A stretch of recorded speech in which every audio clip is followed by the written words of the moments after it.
As someone who struggled with weight loss most of my life, I'm no stranger to what it feels like to eat until your belt bursts. In this video, I want to share with you the top strategies of what I've learned works for combating emotional eating. I will cover 5 insightful bits of information that I'm hoping will help you become free of food fixation. Let's get to it. So let's be real here. As you know, whenever you need to learn something new, you have to practice it. It applies to learning to drive a car, learning a new language, learning a new musical instrument, and so on. So it's the same freaking deal when it comes to your eating patterns. You learned this behavior at some point in your life where it helped you feel better about yourself. And this has become a feel-good strategy that does work short-term, but very short. Let's recognize that other people acquire all sorts of behaviors that help them combat some of these issues. So it's not only about food. Some people turn to drugs or alcohol or smoking. Even trolling people on social media can become this behavior that humans adopt to feel better about themselves. So your strategy to feel good has been food. Let's change that. What would it look like for you if you paused for 1 full minute before you were about to eat something that's not aligned with your health goals or longevity goals? And in that space, you would analyze what is actually leading you to reach out for that cookie, chips, whatever. What's the underlying cause? What's the pain that you're numbing? And by the way, it doesn't mean that after a minute you cannot eat that food. Of course, you can do whatever the freak you want. But those 60 seconds, I want you to see them as an act of self-love. Because you're becoming intentional about giving yourself some grace. You're becoming intentional about developing self-compassion. You're giving yourself the much-needed time for introspection. You're honoring some of your deep soul's desires there.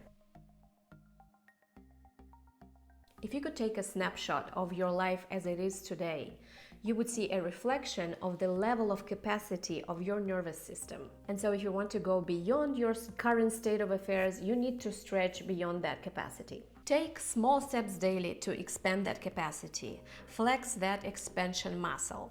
Start recognizing and paying attention to where your limitations are. And take small steps to push that envelope a little but consistently, to the tolerable extent. Dare to do things that scare you a little every day, even if it's just about clearing garbage foods from your cabinets. Now, you also need to physically support your nervous system. So you need to improve your vagal tone, your vagus nerve, by singing, by gargling, by meditation. My best tip would be to practice breath work. This is my favorite method because it makes you feel the physiological change within a few minutes. And maybe the next step for you would be, instead of doing those 60-second pauses before you binge it, you decide one day that you're going to do 10 minutes of breath work instead, and then decide whether you still want to reach for that food or not. Now, that said, if you're suffering from a psychological trauma, you need to address it on a more serious level. Modalities of energy psychology like EMDR can help. And in order to feel contentment, in order to have the physiological elements to be able to feel satisfaction and happiness, we need to address our neurotransmitters like dopamine, serotonin, and our endorphins. Sunlight and cold exposure help with both, and you need both of them in your life. And that takes us to the next point, which is sleep and timely light exposure. Research shows that just 1 night of poor sleep can make people pre-diabetic. It tanks your insulin sensitivity. So what do you think it does to your sugar cravings?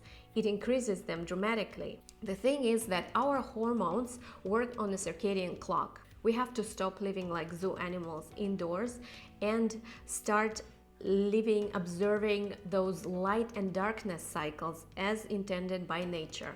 Good circadian behavior is crucial because it's not only important for leaving binge eating behind, it's crucial for disease prevention and longevity.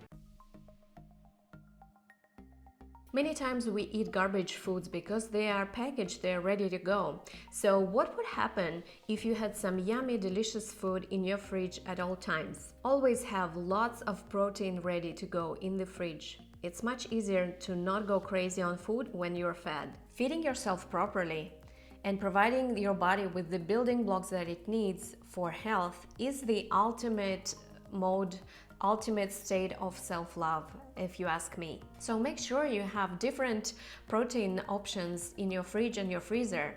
Maybe several options in the freezer and then a couple thawing in the fridge and a couple of protein choices in the fridge ready to go that are already cooked. Grilled burger patties, sausages, ceviche, deviled eggs, whatever you like. Determine 4 or 5 yummy recipes that you love and batch cook them over the weekend. Having yummy and highly satiating food in the fridge that is ready to go is a game changer when it comes to leaving behind emotional eating. Let's recognize that we rebel against restriction.